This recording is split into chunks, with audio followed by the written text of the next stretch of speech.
quando a gente fala da Europa, se parece ter um respeito pelo país vizinho. Além do respeito, a gente diria que cada um quer ter realmente a sua característica, é patriota da sua terra. Como eu falei da Itália, que não gosta que chame de charmate ou champenoise e prefere método clássico ou martinoli, ou tanque, que seja, mas eles não querem que remeta a um produto francês. Por patriotismo, por confiar que fazem um produto tão bom quanto o francês. E também respeito ao outro país, exatamente o que buscam para o seu país. A Espanha igual, Portugal igual, todo mundo busca respeitar o país vizinho e ao mesmo tempo valorizar o seu produto. Mas por que Estados Unidos, Brasil e outros países fazem diferente? A gente talvez não tenha o mesmo tipo de atitude por falta de patriotismo, poderia, mas americano é patriota. Mas talvez porque acha que financeiramente, economicamente, os europeus têm mais potencial, pelo menos na persuasão quanto à venda. Então, colocar um nome, um emblema europeu representa muito na venda de um vinho ou um espumante. Pelo menos na persuasão quanto à venda de um vinho. Sim, afinal de contas, são os europeus os que dominam o mundo do vinho e que passaram tudo isso para o resto do mundo. Então, o que a gente vê na Califórnia principalmente? Um estado que começou a produzir vinho muito tempo atrás e que obviamente teve muita influência europeia, até porque teve muita migração de europeus para a Califórnia e para o Oregon em busca de terras para a produção de vinho. Então você tem produtores europeus e tem produtores americanos que buscam fazer um melhor produto para ser comercializado. Amor à tradição, amor, uma história de 5, 6, 10 gerações? Não acredito muito. Talvez 1 ou 2 pequenos produtores. O que a gente encontra mais nos Estados Unidos é realmente o mercado de venda. Eles têm um olho grande para a venda, para o comércio. A ideia é produzir e vender. Trabalham muito, se produzem um bom produto e vende muito bem. Esse é o olho do americano. Então, por muito tempo, eles utilizaram nomes franceses para seus vinhos. E não digo só espumantes, eu digo para vinhos de forma geral. Por exemplo, a uva Chardonnay, quando se fazia um vinho na Califórnia, tempos atrás, se colocava o nome Chablis, que é uma denominação da Borgonha que faz um vinho branco com a uva Chardonnay. Quando se fazia um vinho com a uva Cabernet Sauvignon e Merlot, se colocava o nome Bordeaux, que remete a Bordeaux na França, mais uma vez, que utilizam essas uvas principalmente nos seus cortes. Então, o que a gente tem aqui é um novo mercado se utilizando de nomes já estabilizados no mercado para vender o seu produto. Vieram as legislações, vieram as regras e eles tiveram que cortar esses nomes, até porque pega muito mal nos dias atuais. Mas o que aconteceu com o espumante? Primeiro que tem um produtor americano que sim usa o nome Champagne. Ele conseguiu na justiça provar que ele usava o nome antes da denominação ser realmente registrada e válida, então não tem por que ele tirar, mesmo que a região se chame Champagne, na França, não na Califórnia. Mas ele tem esse direito perante a lei americana. Ganhou. Não sei se França brigou para ir na justiça tirar, mas a verdade é que não faz a menor diferença hoje para a região de Champagne. Porque eu acredito, pelo menos como profissional, que é mal visto esse produtor que não consegue criar um nome para o seu próprio espumante e se utiliza de um nome de outro país para fazer a sua venda. Então, mais do que uma briga por direito, porque eu estou aqui antes, se torna um pouco desnecessário no ponto de vista profissional, antiético, diria. Eu acho. Um enólogo, como ele faz, eu faço champanhe Califórnia. Eu acho feio. Então, vamos lá, né? Cada um faz o que quer, cada um vende seu vinho. Então, o que a gente tem aqui? Eu já falei, a gente tem um rótulo que coloca método champenoise. Por que não coloca método tradicional e clássico? Exatamente pelo mesmo motivo que o brasileiro coloca, porque o nome champenoise é bonito, chique, né? Lembra França, champenoise, champanhe, coloca champenoise. O francês vai vir aqui brigar por causa do nome champenoise? Não, deixa pra lá, deixa ele. E é assim que fazem. Mas eu vou ler um pouco alguns pontos das legislações permitidas da AVA, que é quem controla a viticultura das Américas, dos Estados Unidos, e vamos levar um pouco de susto quanto a algumas informações permitidas. Vamos lá. Vinho espumante proveniente da uva. Ok, pode ser branco, rosé, tinto, efervescente, com dióxido de carbono, resultado exclusivo da fermentação do vinho em recipiente fechado, tanque ou garrafa. E aí, perfeito. Aí vem, champanhe é um tipo de vinho espumante leve que deriva de sua efervescência unicamente na fermentação secundária do vinho em recipiente de vidro de capacidade não superior a 1 galão. Não é os 750 ml. E que possui o sabor, aroma e outras características atribuídas ao champanhe, como é feito no distrito de Champagne, na França. Essa é uma das cláusulas da lei de produção de espumante na Califórnia. O que a gente vai falar dela? A gente tem aqui que ele fala que pode ser feito em galão, né? Depois, tamanho de galão, mais do que a garrafa. Depois ele fala que tem que ter características atribuídas ao champanhe, ok. Leve, fermentação secundária, um vinho espumante, capacidade superior, que possui aromas e outras características atribuídas. É um tipo de espumante leve. Quem disse que o champanhe é leve? Podemos ter champanhe extremamente encorpados e estruturados, mas tudo bem. E ele coloca na lei dele que tem que ser tipo champanhe. Tipo assim, pra quê, né? O nome champanhe. Aí depois vem um vinho espumante leve com sabor de aroma e características geralmente atribuídos ao champanhe, mas não em conformidade com o padrão para champanhe. Pode além, mas não em lugar da designação de vinho espumante, se ainda designado como estilo champanhe ou tipo de champanhe. Ou seja, se o vinho não tiver as características aromáticas, organolépticas, né, que a gente usa aqui o termo técnico, não tiver os perlages e o que eu espero no champanhe, ele pode ser chamado de tipo champanhe. Mas se ele tiver tudo isso, eu posso chamar de champanhe. E onde é que fica o terroir? Esse vídeo vai ser até um pouco engraçado, porque hoje eu estou inspirada para esse confronto. E aí você fala, onde está o terroir?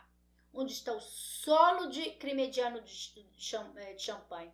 Onde está as grandes caves de crayon, que são os gessos, né? O giz de champanhe na Califórnia. E o clima continental de champanhe com um clima totalmente influenciado pelo mar, que é na Califórnia, que a gente diria que é um clima não mediterrâneo, mas um clima marítimo, com calores, com verão extremamente quente. Como ter o mesmo espumante, como ter padrão champanhe? Nunca. Você pode ter um espumante de altíssima qualidade, e tem, a Califórnia faz espumantes excepcionais, mas nunca será um champanhe. Voltamos lá para o início do curso. Falamos do terroir, não tem como ser a mesma coisa. Voltamos lá para a aula do cava. Não tem como o cava de Penedès ser igual ao cava da Extremadura, que ser igual ao cava dos Países Bascos. Estamos falando de regiões com solos, clima diferente, mão do homem diferente. Não tem como ser igual.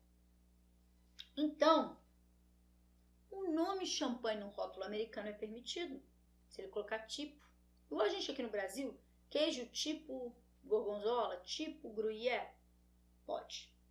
Champanhe americano, ou do estado de Nova York ou Napa Valley, juntamente com um dos seguintes termos: processo em massa, fermentação fora da garrafa, fermentação secundária fora da garrafa, secundária fermentação antes do engarrafamento, não fermentado na garrafa, não fermentado na garrafa de novo?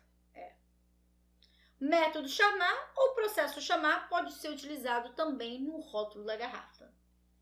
Então, champanhe americano é tudo isso e mais um pouco. Fala isso para um francês.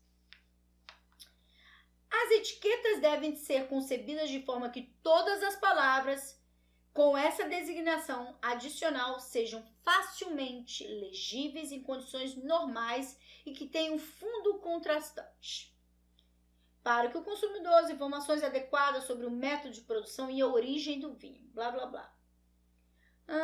Vinho. Aí a gente vai falar aqui um pouco dos frisantes, pétillant, cremant, recioto e outro vinho semelhante. É um vinho espumante leve, normalmente menos efervescente, como que o champanhe ou outro vinho espumante semelhante, mas contendo dióxido de carbono suficiente em solução para produzir. Pode estar escrito como vinho crepilante, que na verdade é como frisante. E tem um vinho de carbonatação, que é como feito lambrusco, né? Que é o processo de carbonatação, que tem que estar escrito vinho carbonato. Ok. Mas o que me impressiona é a lei muito leve, muito branda, quanto ao nome champanhe no rótulo de um espumante americano. Obviamente que hoje, eu diria que 90% dos produtores não colocam, não gostam, porque sabe que é feio. Mas a legislação permite. E isso é uma forma de mostrar que ainda se tem um resquício de utilizar a força que tem um produto, no caso aqui francês, que é o champanhe. Então a gente tem que levar sempre isso muito em consideração. Nem sempre o que a gente está lendo no rótulo é a informação correta, se aquele país não tem uma denominação de origem rígida e controlada. Vocês lembram do nome Prosecco, que nós falamos lá na Itália? Pois é, o Brasil também tem.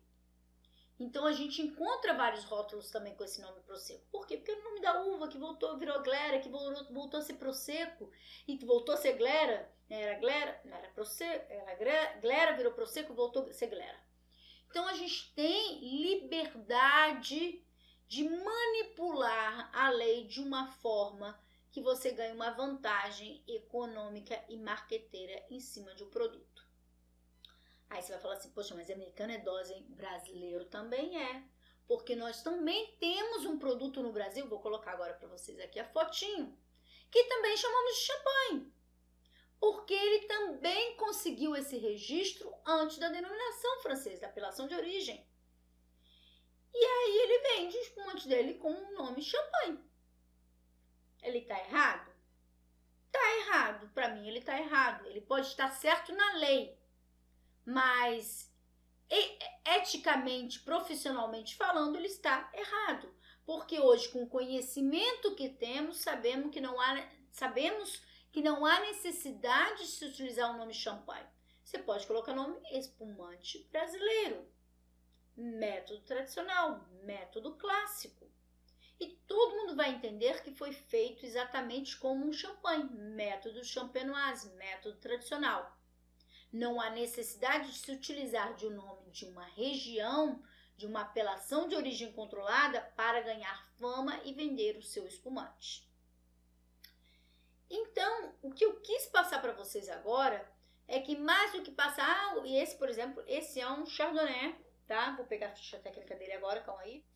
Vinho espumante como é a região da Califórnia, Brut, método champenoise, Chardonnay, método champenoise. Espumante com pelagem fina, cor amarelo palha, vibrante, aromas de frutas amarela madura, carambola e melão, nuances de pão fresco, dupla fermentação aplicada em elaboração.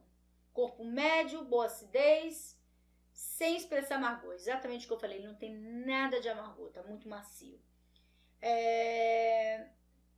Vamos lá, o projeto começou um simples desenho, Santa Clara, doméstica, do 100% Chardonnay, é o que ele tem aqui. Então, é um espumante, é uva 100% Chardonnay. Então, a gente tem uma uva francesa, Vitis vinifera francesa, e ele faz um espumante 100% Chardonnay e ele coloca Champenoise. Você poderia colocar Blanc de Blancs, que isso já é uma denominação, um nome que a gente coloca no rótulo, que já é utilizado mundialmente para decifrar que é um branco de blancs, de uvas brancas, no caso Chardonnay, e ele usa uma Vitis vinifera francesa. Se fosse um outro produtor, poderia colocar tipo champanhe, aí o tipo você coloca bem pequenininha a letra, coloca champanhe bem grande, e a pessoa que é inocente ou está começando no mundo do vinho, ela compra achando que é um champanhe e depois ele é enganado. Nós temos alguns produtores do Brasil que se utilizam inclusive do nome muito similar ao seu produtor em champanhe, para também fazer essa ideia, porque a quantidade, a gente que trabalha no comércio, que trabalha com a venda, a quantidade de pessoas que realmente acreditam que se trata de um champanhe é enorme, que realmente acredita que é um método tradicional feito como champanhe é enorme. Então existe sim no mercado, não só americano, mas brasileiro e de outros países, essa manipulação da mente do novo consumidor, principalmente, e do ignorante, porque tem gente que é novo consumidor e com o tempo vai deixar de ser ignorante, vai aprender, e tem as pessoas que vão tomar vinho a vida inteira e vão continuar ignorantes porque elas não querem aprender, é um direito delas. Então, ele pega esse consumidor nessa informação com duplo sentido, vamos dizer assim, e ele consegue vender mais facilmente o seu produto. Então, o que eu quis passar hoje para vocês, que a gente tem um espumante de boa qualidade, o perlage continua aqui, firme e forte, delicado, muito agradável. Eu agradeço que ele não tem o nome champanhe no rótulo, mas coloco o Champenoise, preferia que fosse método tradicional. Mas a gente tem que entender como funciona o mundo da venda, do comércio do vinho. Nem sempre vão seguir as leis perfeitamente, principalmente se forem países que não exigem que essa lei seja perfeita, ou que mesmo dentro da lei existe essa possibilidade de quebrar o que seria mais correto.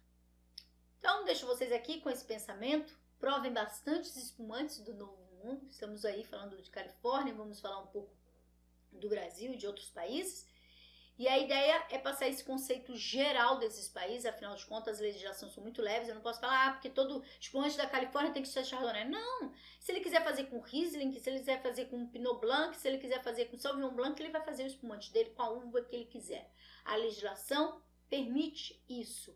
Não existe uma determinação quais as uvas permitidas. Não ainda, talvez no futuro. Então encerramos essa aula por aqui, até a próxima aula.